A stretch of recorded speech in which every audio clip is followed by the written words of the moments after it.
Network. Please subscribe, hit that like button, and as always, leave a comment, and thank you for enjoying the video. Shot to right, slicing toward the pesky pole, down the line, it's going to be out of here! Line down the right field line toward the pesky pole, leaping up, and that ball is gone! That's a home run! A lot of our Nesson team as well. High fly down the right field line, headed toward the pesky pole, that one tucked in, and that ball is going to lead against the wall and into second base. Number retired, and now Rafael Devers trying to retire that baseball inside the pesky pole. Welcome to another episode of the Pesky Podcast. I'm your host, Rit. With me, like always, is DC. The OG George Sutherland had to take care of some prior engagements, so he won't be with us tonight. But we do have the man that we go to when we need the Chicago Cubs information for series. We have Crawlys Cubs. So what's going on, Crawley? How you doing? Doing good. You know, Cubs just swept out the Houston Astros, so I'm sure nobody's heartbroken about that. But it's always fun when you get to sweep the Astros.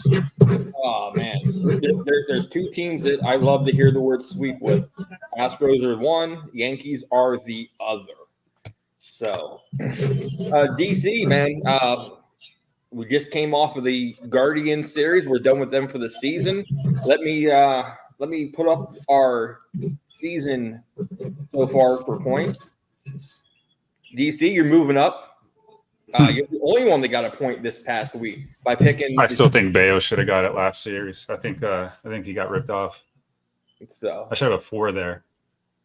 Well, we all took Houck this time, and surprisingly, the Totally Nasty award goes to Criswell, which I was pleasantly surprised with that start. You won the MVP by taking. I'm sitting there trying to dub a new nickname, trying to find it out of the word. I'm calling Abreu the Cyborg because he's locked in. He pretty much can't be stopped right now. And we all went 2-1. And Alyss was the only one, our guest, who actually had the series correct, 2-1 Guardians favor. So George is still pleasantly in first. I'm in second. And DC, you were actually making a quick comeback because I haven't got a point in 2 series. I need it, man. I was down. I think I had like 1 or 2 for the longest time. Yeah. So, Crawley, what's been going on with the Cubs since the beginning of the season? Well, you know, the Cubs have the second best farm system by pretty much every ranking possible, whether you're talking about MLB Pipeline or whoever. And so they got a lot of young talent that's bubbling up. And so last year they missed the off season by 1 game for that final postseason spot. And that went to Arizona, who took it all the way to the World Series. So we're kind of sitting here trying to, you know, take that next step to get back into the postseason. And so hopefully the Cubs have done enough. They lost Marcus Stroman, but they got Shota Imanaga, who you're going to see this series. They were able to re-sign Cody Bellinger back, but unfortunately, I know your listeners don't want to hear about complaining about the injury bug, but we've had our own injury bug going on, and we just lost Cody Bellinger on Tuesday night. He, we have the IV with the brick wall. He ran into the brick wall. He kind of jumped into it and cracked 2 ribs. So, but we have Craig Counsell, which, the Cubs made him. They fired beloved manager David Ross of the World Series team and stole Craig Counsell out from under the Brewers. And so that's made the I-294 rivalry just a little bit more bitter. And so, Craig Counsell's got the helm, and the Cubs are just half a game out of first. And considering, what a chaotic first month of the season it's been so far, it's pretty good. Yeah. So, man, Friday, tomorrow, game 1 of the series, you got the pitcher that was kind of like the Red Sox fans once, pitchers started coming off the board. Imanaga, you guys got him. The contract structure for that was absolutely confusing at first. So what can we expect? He's already 3-0. He's got a sub 1 ERA. So what can the Red Sox fans look forward to, seeing him, and what can we expect? So he features a fastball and the split finger. And the thing about him is his delivery has a lot of deception in it. Like, I don't want to say like Johnny Cueto, but it's kind of like one of those that has that like weird hitch. His leg will come up and then it'll just like stay there for a second. And then boom, the ball just kind of get up on you real quick. And he, in his first 3 starts, he didn't give up any runs. Against the Marlins, he ended up giving up his first earned run, and he gave up a home run. But in general, people love him. He's just got a great personality. He's fit into Chicago really well, and he's got a lot of personality to him. And so, he's a fun guy to watch, and I think this is going to be a really good. I think this is going to be a fun weekend just in general. But the Friday night's going to be a really good pitcher duel. Okay, so man, and we've got another subpar. He's only 1-0. He's had a couple no decisions and stuff, but man, he's right now he's leading the charge with us. We got Cutter Crawford. That's my boy right there. So DC, what can we expect, and what can the Cubs fans expect from Cutter going into this game? Because this here is going to be a pitching duel, it seems. Yeah, it's a little baffling. He has the one win, like you said. He just got it in his last start. Just had some bad luck when it comes to that, but he's definitely in a breakout season. He is right now the Red Sox ace, 0.66 ERA, 30 to 11 Ks to walk. So he has the command. Just has to stay away from the long ball. But when you told me went back, back to back with picking him for the win leader for the Red Sox, I was a little surprised. And unfortunately, his wins don't back up the season that he has had. But if he had the luck, I think he'd be well in the lead there. But yeah, great command from him. He's the anchor right now. He needs to, continue to get into the 6th inning. Be awesome if he got into 7th, especially with the second game of the series. It's probably going to be more of a bullpen game than anything. So that's what I look for, is just to get a little bit deeper this time. And he features a cutter, which is absolutely hilarious, right? Yeah, my buddy actually says it all the time. Yeah, it's you like it sometimes. If someone's name is Blaze and they got like a 98-mile-per-hour fastball or something, Exactly. It's well. So, Crawley, game 2. I have Cubs to be determined. Who do you think could sit there and fill in that spot? We actually got Winkowski, who's our long reliever, who used to be a starter, but he's in the bullpen now. So what ended up happening is Kyle Hendricks, who most baseball fans know, he's been with the Cubs since 2014. He was on that World Series team. He was on the mound when the Cubs clinched the pennant. He started Game 7. Great pitcher for us many years, but he has been really, really bad this year. His ERA is over 12.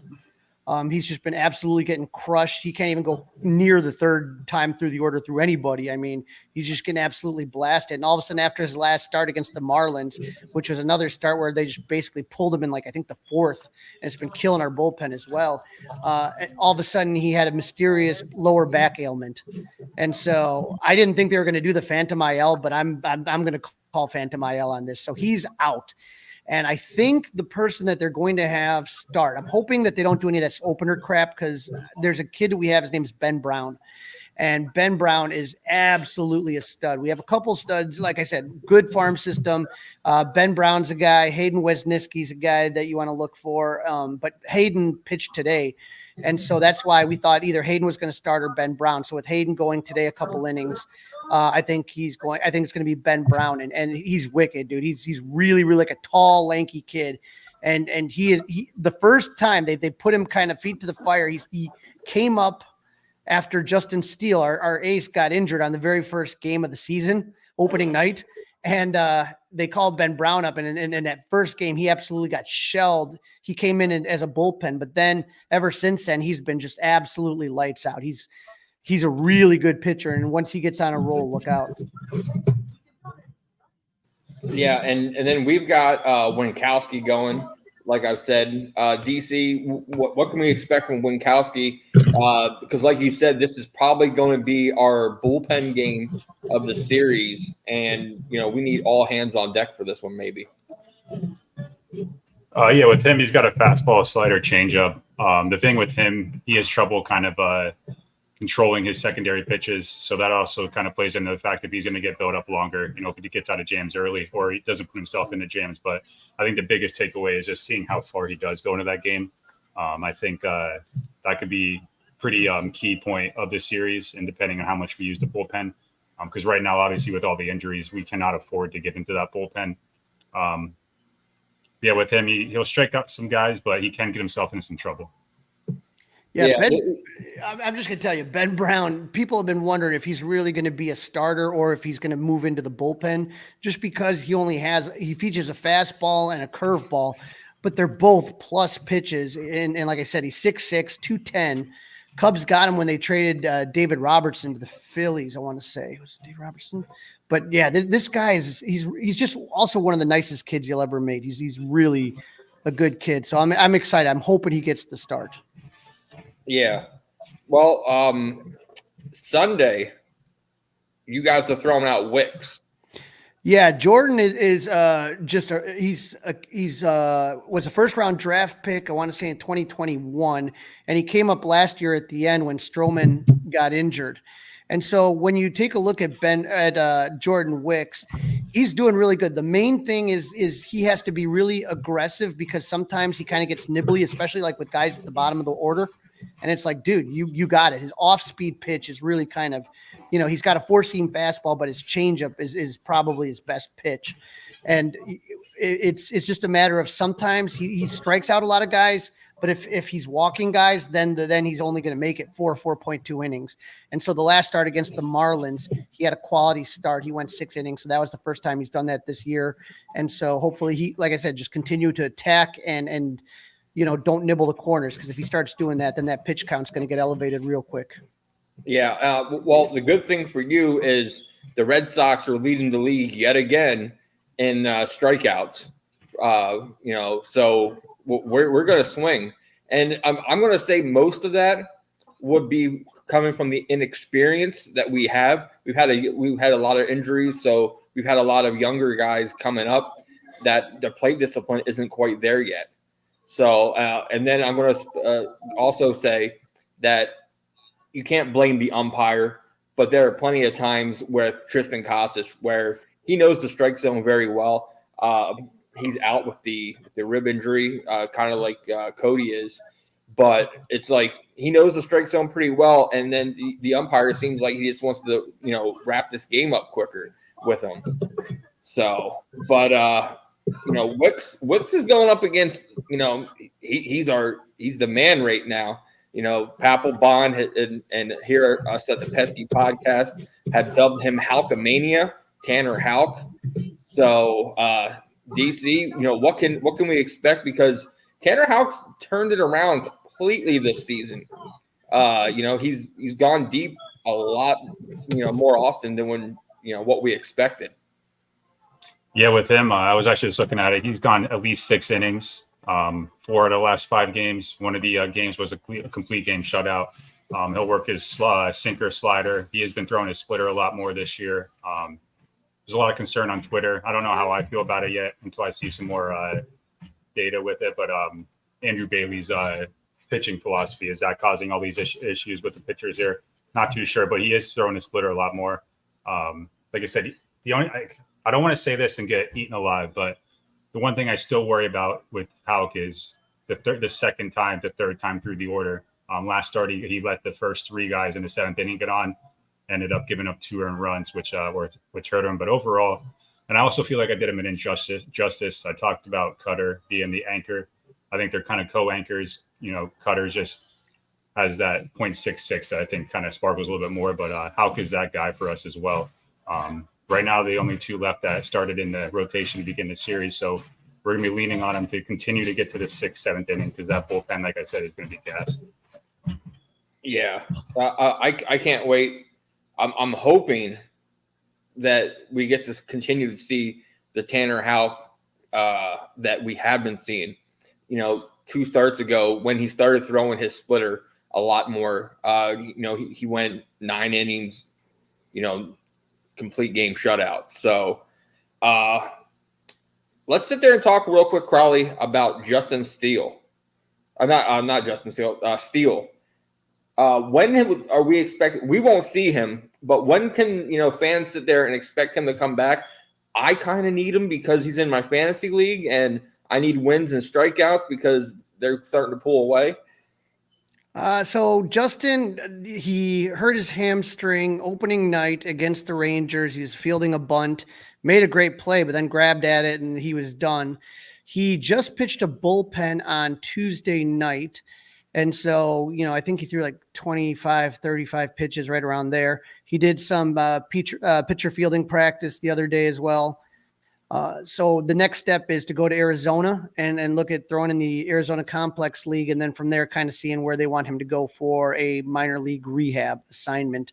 But I would say third week, maybe the last week of May. Okay. Well, I can try. I stacked my team with starting pitching. Mm-hmm. So a lot of them are injured, but Steele kind of hurt me a little bit there. I'm on your heels, baby. Yeah, it's the Cubs have been dealing with injuries like you guys have, the whole season. It started off, Patrick Wisdom, he's a guy that was going to be playing some first, some third and outfield. He was injured for 3 weeks. Jameson Taillon just made his first start last week. Seiya Suzuki was our best hitter. He's injured with an oblique injury. I just talked about Cody with the arm. One of our best bullpen guys is out, Julian Merriweather.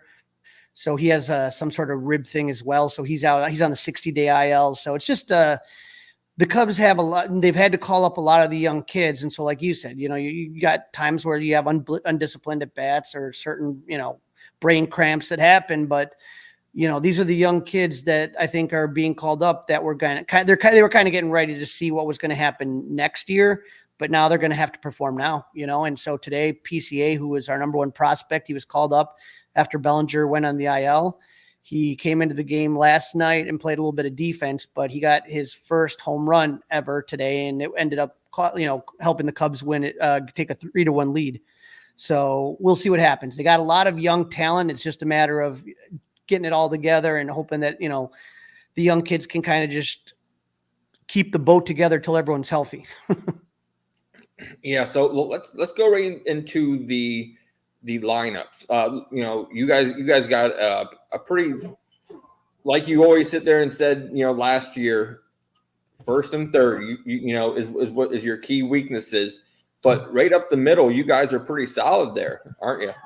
Yeah, Nico Horner and Dansby Swanson are both Gold Glovers. And so when we had Cody Bellinger, we literally had 4 Gold Glovers on the field. Ian Happ in left, Cody Bellinger in center, and then up the middle, Nico and Dansby. Nico is a guy that just probably doesn't get a ton of love. He's not a guy that's going to hit home runs, but he's a guy that he doesn't walk a lot. He doesn't hit home runs, but he just hits. He's just like a little hitting machine. And so he's been leading off lately. So since the injuries have happened, he got out to a slow start, but now he's one of the hottest hitters on the team. And then Dansby, he's kind of the leader. But he's like a real streaky hitter. Like all of a sudden he'll just go 6-7 games, rip it up. And then 8-9 games, it looks like he's never swung a bat before. Yeah. And we've got over on our side in the infield, it's kind of a cluster right now, with Casas being out. We've got Bobby Dahlbeck. I don't care what anybody says. Huh? Batting wise, yeah. Defensive wise, I love Bobby's D. I'll take it. Up the middle, you won't see him, but we'll be getting Vaughn Grissom back hopefully soon. But it's kind of a little bit of different. And DC, correct me if I'm wrong.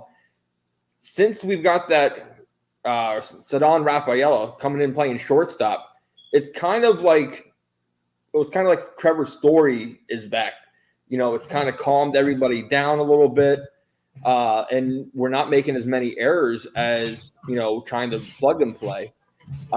We got Devers over at third, but he's been DHing a lot, which is really confusing the Red Sox crowd because now we have a guy that's, 80, 90 million in Masataka Yoshida, and he's just sitting the bench now.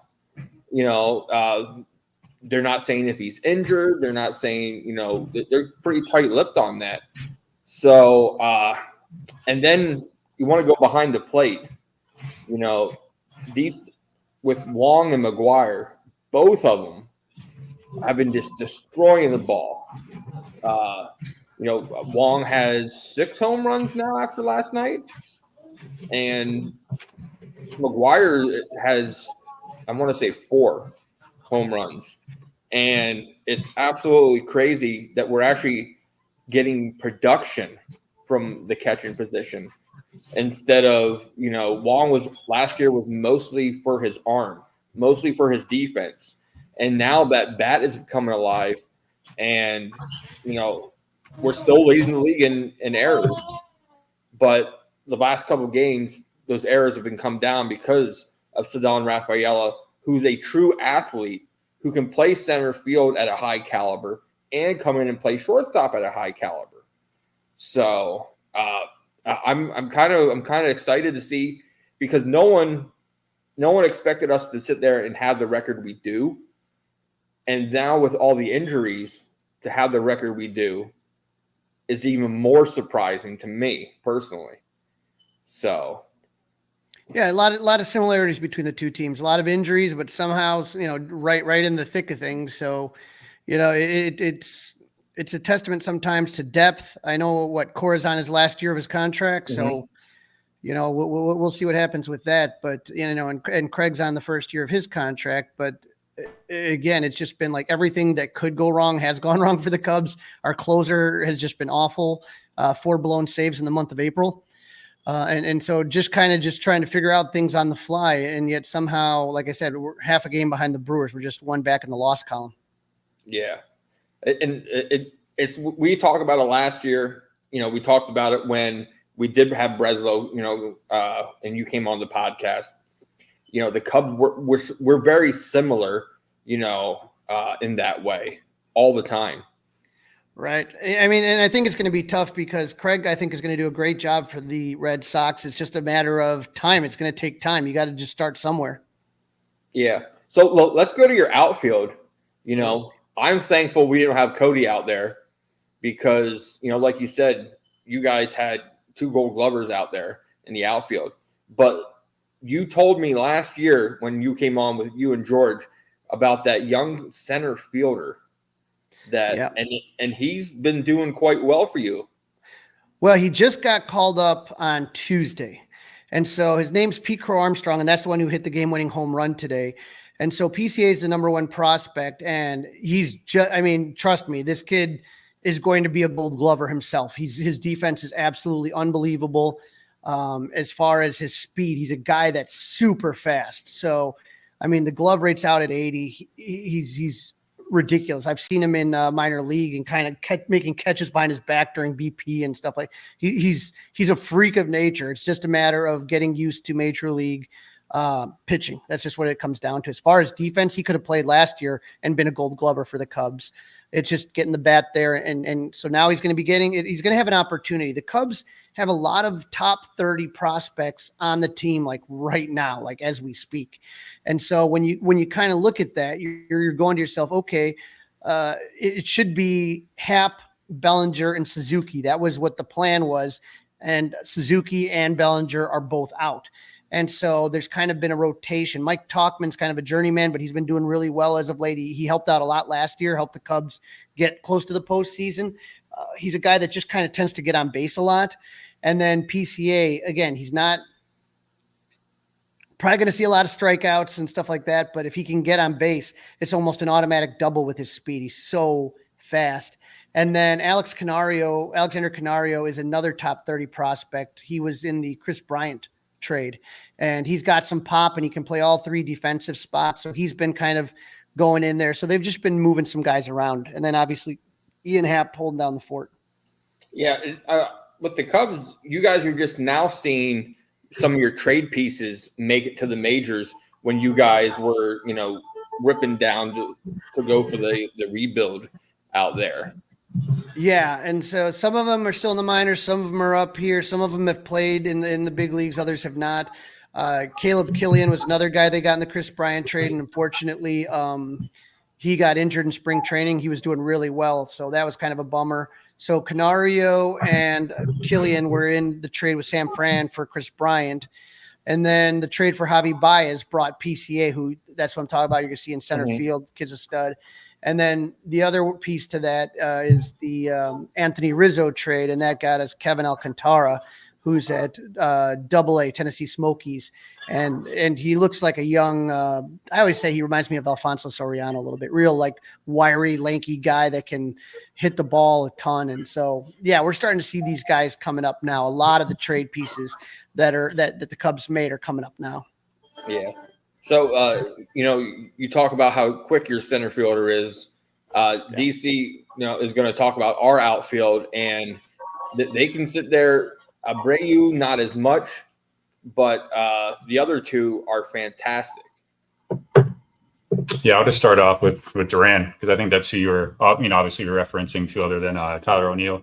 Duran, he's kind of struggled recently in the last few games with some strikeouts, but he continues to get on base. He has a .325 on base percentage, which is pretty decent with what he's done in the last few games with all the strikeouts. Table setter, he can turn into a ground ball to center to a double, in a second. Very exciting player to have. O'Neill, before he got hurt, he was our best hitter. I mean, right now I'm going to touch on the other guy, but O'Neill, he has the power. One thing I want to see from O'Neill, though, is to start stealing some more bags. Obviously, you got to be in the games and getting on base to do that, which he hasn't done too much since his comeback. And then you have Abreu. Going in today, he had a 6-game hitting streak where he had 2 games with 3 hits and 1 game with 4, 2 home runs in that period. He can play some solid defense. He's made some flashy plays, which honestly, looking at him, you wouldn't expect him to have the speed he does, tracking down balls, but he, adds solidifies the defense out there. And then one guy, I know Rick touched on him a little bit, but he's not in the outfield, hence why he's not in the lineup, is Yoshida. I wanted to just kind of chime in on that. There is a lot of confusion, and I totally get it when you're paying a guy, $90 million. Mm-hmm. I just think it's the last few days, the way it has been going with O'Neill needing DH, and then Devers coming back a little sore today to go into DH. Obviously, you're going to go with those bats too over him. Definitely got to be frustrating for him, though. You could see the frustration on his face in a couple of conversations that were on TV when the coach was talking to him and the translator. Interested to see how that plays out. But I just don't think you keep him. You put him in the outfield. I think he has like 1 inning of defense this year so far. Mm-hmm. He's definitely a liability, but really, really interested to see how that turns out.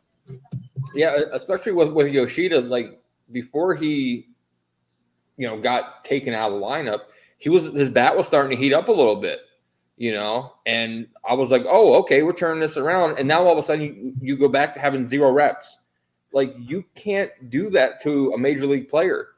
Like, he's not a utility guy. He needs those everyday reps. Yeah, I just don't know where you put him the last 2 days. You know what I mean?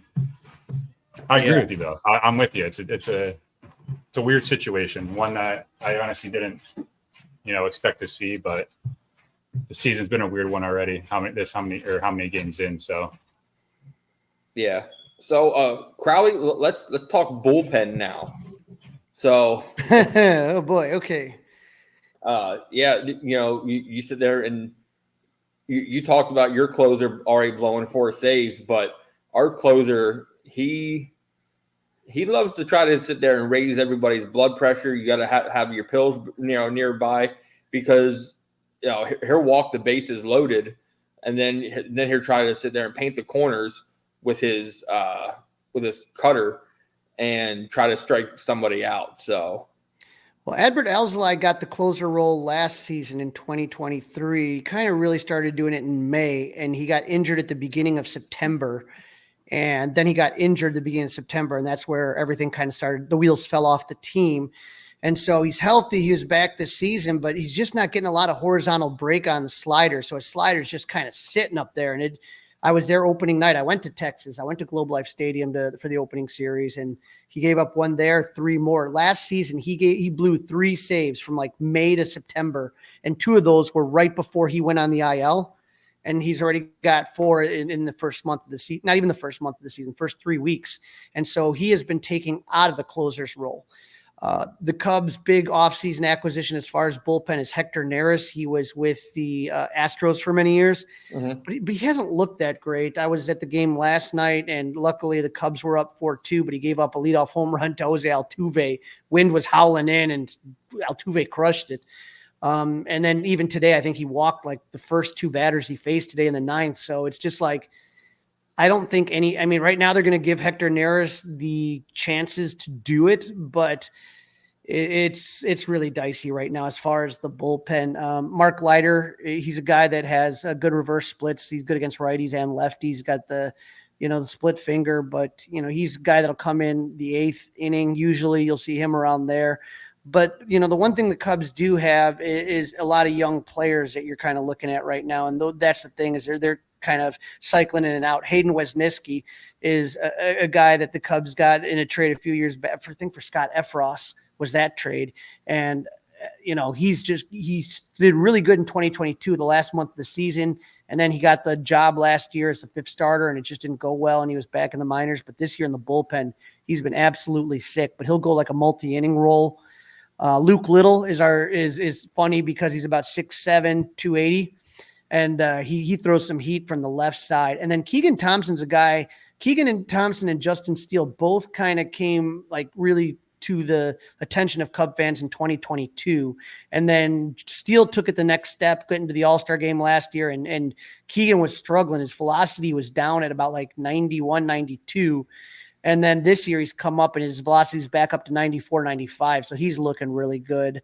And then Yency Almonte is a righty, and he's the Cubs acquired him in the trade with Michael Busch. So the Cubs got 2 ready players in Almonte and Michael Busch, and they traded 2 young kids that could be really good someday for the Dodgers, and Jackson Ferris and who's the other one? Hope or Mule, I can't remember, but got some arms, but it's just they're not battle tested, and then the guys that should be doing really well in Alzolay and Neris are really probably the shakiest out of all of them. Yeah, our bullpen is. I want to say a little bit opposite of yours.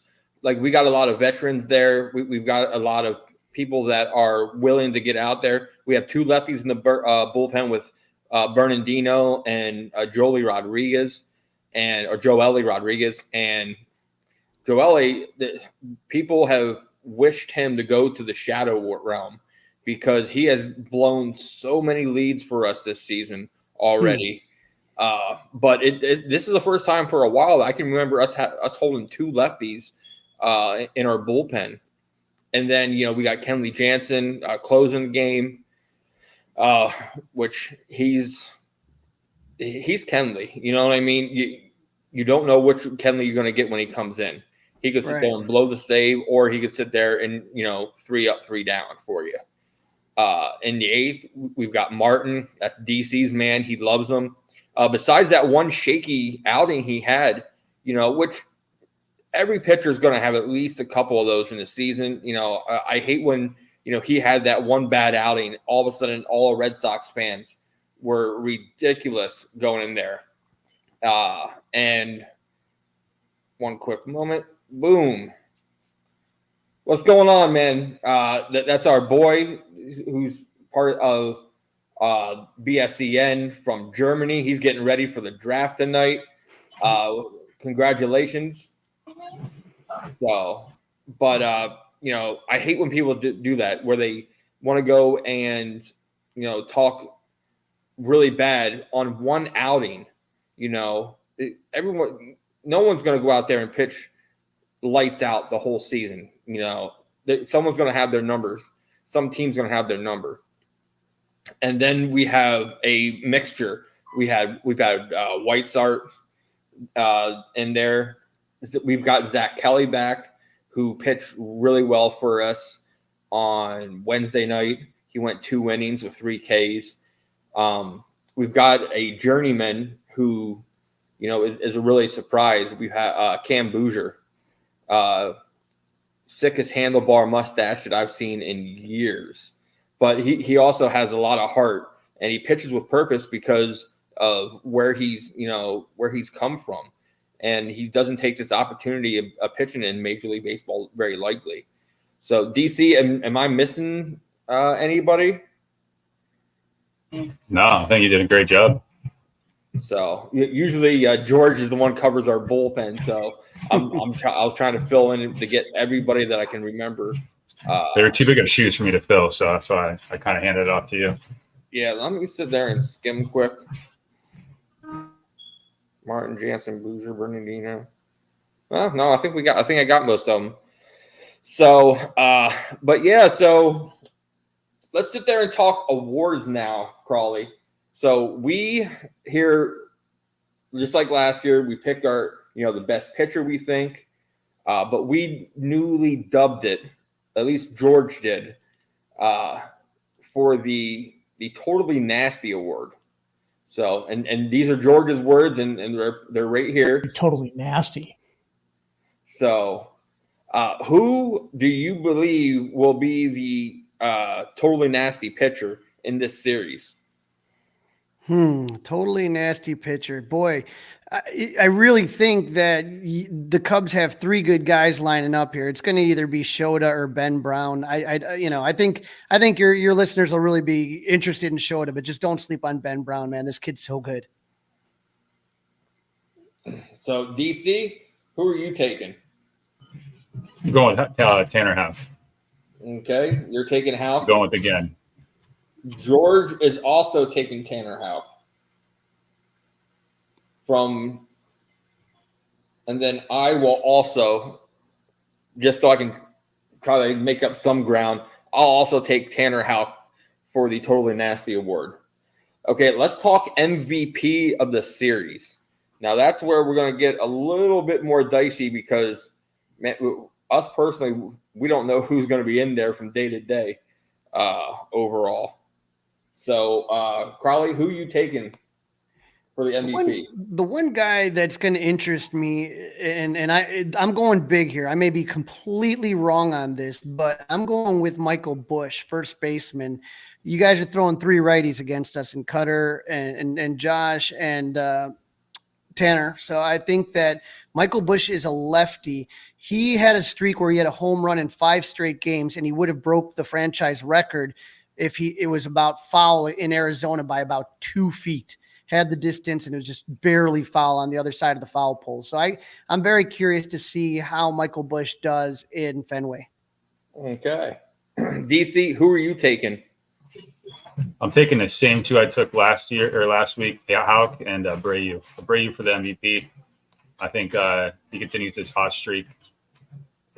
Okay, and I'm going to sit there and go back up. Totally nasty. I'm switching. I got to get points back. I'm taking Cutter Crawford. So you know what? It's funny you say that, as I was just about to ask that, but I'm going to stay with Houck now. So okay, for MVP, George is taking Devers. I don't know if I said that already. I'm going to sit there and go Connor Wong. The man deserves it. The man's been on fire. The only reason that he might not get the MVP award because he does split time with McGuire. So, Crawley, what are you predicting for the series? So I'm going to be the meatball. On our show, Fly the W, I said I thought that Boston was going to win 2-3, but because I'm on your show, I'm going to say that the Cubs will take 2. I think it's going to be close. I don't think this is going to be a blowout series, and the reason I don't is just because of the pitching matchups. I just think the pitching matchups are really, really good, and I'm very curious. I think this is a coin flip kind of series. I don't feel. Like when we just finished with Houston, I was like, oh, we should take 2 or 3. Or when we, split with Miami, I hate 4-game series, but it's like, oh man, we should have won 3 out of 4. This one, I can just see it going, 2 out of 3 either way, and it being all close games. I don't think there's going to be too many blowouts. Yeah. Me personally, I think when we put Winkowski out there, that one's going to be that's going to be the drawn out one for us. So, but the other 2 pitching matchups we have come down to who makes the first mistake, or actually who makes the last mistake. DC, what are you taking? I'm gonna be positive. I'm gonna go 2-1 Sox. George is I had also the same feeling though that I had last series when I took 2-1. I had a feeling you can go Cleveland, but I'm manifesting like I always do. It never works out, but I'm thinking the Cubs take game 2. And I don't. That's the one I feel confident of, and then the other game 1 and game 3, I'm not as confident. Yeah, for us personally, and DC, you can give your opinion. It all depends for us how deep Cutter Crawford goes. If he can go 6, possibly 7, then we have a full bullpen matchups where we can pick and choose for game 2. What are you thinking, DC? no, I agree. I think a couple of things play into that too. I think